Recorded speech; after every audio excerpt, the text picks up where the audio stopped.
Assalamualaikum warahmatullahi wabarakatuh. Kami dari kelompok 3 akan mempresentasikan salah satu tugas mata kuliah pemahaman peserta didik dan pembelajarannya. Kami dari kelompok 3 yang beranggotakan Hesti Arianti, Ida Maulina, Juari Ardiani, Khairun Nisa, dan Lisnawati. Kasus 1. Bayangkan jika Anda adalah seorang guru matematika di kelas 7. Saat ini Anda hendak menyampaikan materi mengenai matematika sosial, yakni mencari nilai rata-rata.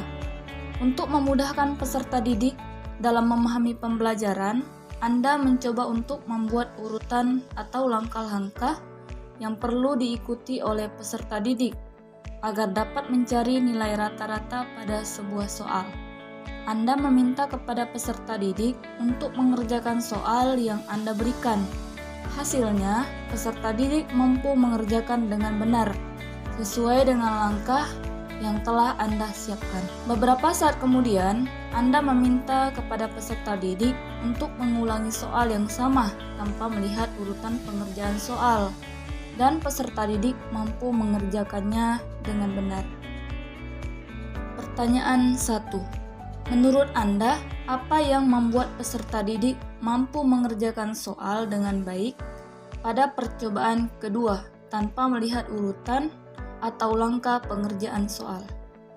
Pertanyaan 2. Sebagai seorang calon guru, dalam kegiatan belajar yang seperti apa metode di atas dapat diterapkan?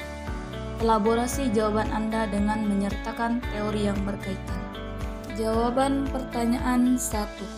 Ada 3 alasan konkret mengapa peserta didik dapat mengerjakan soal dengan baik pada percobaan kedua. Yang pertama, adanya pemahaman konsep yang kuat. Yang kedua, pengembangan kemampuan analitis. Dan yang ketiga, yaitu memori dan pengalaman. Hal tersebut sejalan dengan teori Vygotsky, di mana peserta didik mampu menginternalisasi dan menerapkan pengetahuan yang diperoleh melalui interaksi sosial dan bimbingan guru.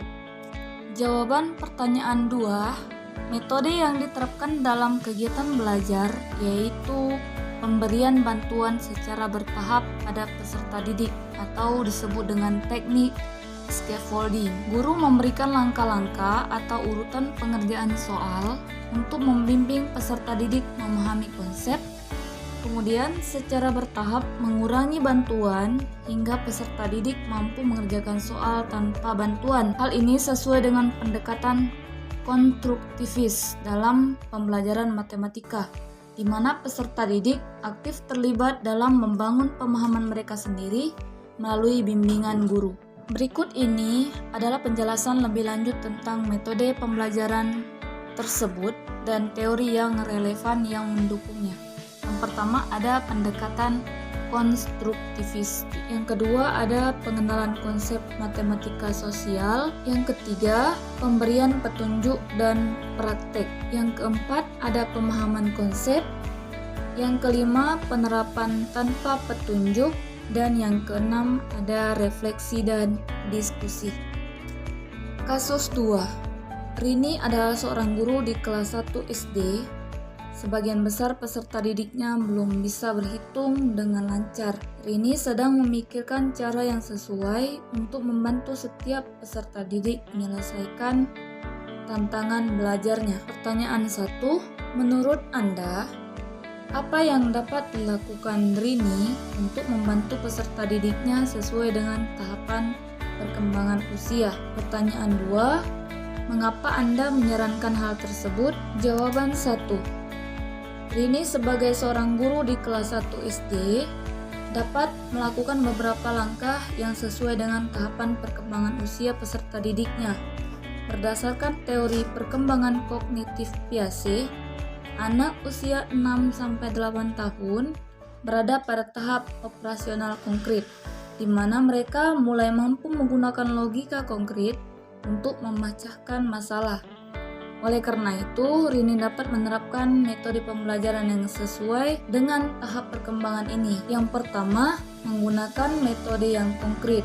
Yang kedua, Menerapkan permainan yang mendukung pembelajaran, misalnya seperti ular tangga, tebak angka, atau permainan jual beli untuk melibatkan peserta didik dalam kegiatan menghitung. Yang ketiga, menggunakan lagu atau metode pembelajaran. Jawaban pertanyaan 2. Dengan mengikuti tahapan perkembangan anak usia SD, terutama kelas 1, cenderung belajar melalui bermain. Mereka masih dalam tahap perkembangan di mana kegiatan bermain merupakan cara alami bagi mereka untuk mengeksplorasi dan memahami konsep-konsep abstrak seperti matematika. Kasus 3. Made adalah seorang guru yang mengajar di salah satu sekolah negeri wilayah Bali. Ia mengampu mata pelajaran bahasa Indonesia. Ia hendak mengajarkan materi teks deskripsi pada peserta didiknya. Pada buku cetak yang menjadi panduannya saat mengajar, terdapat beberapa contoh teks deskripsi menceritakan tentang bangunan-bangunan pencakar langit yang ada di ibu kota. Dengan memperhatikan latar belakang setiap peserta didiknya, Made pun mencoba untuk memberikan contoh berbeda. Ia memberikan contoh teks deskripsi tentang pantai dan makanan khas Bali. Pertanyaan 1. Menurut Anda, apakah pertimbangan dan keputusan Made sudah sesuai? Mengapa demikian? Pertanyaan 2. Prinsip apa yang Made gunakan dalam kasus tersebut? Jawaban pertanyaan 1.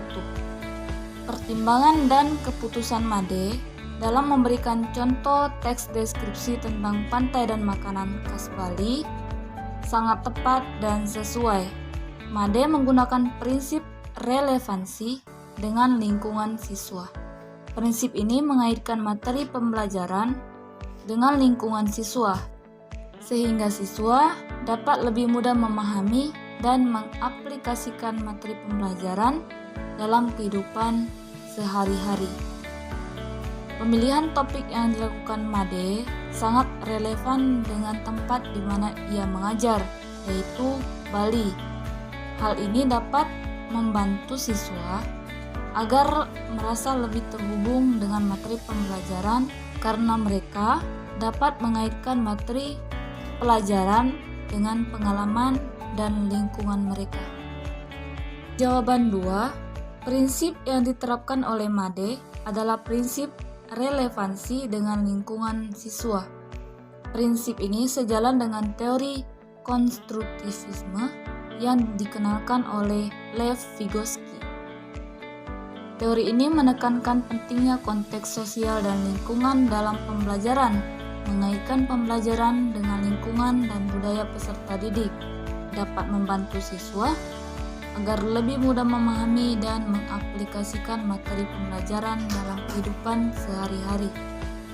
Dengan menerapkan prinsip ini, guru dapat membantu siswa membangun pemahaman yang lebih mendalam tentang materi pelajaran dan mengembangkan keterampilan yang relevan dengan kehidupan mereka. Sekian presentasi dari kelompok kami. Kami mengucapkan terima kasih. Wassalamualaikum warahmatullahi wabarakatuh.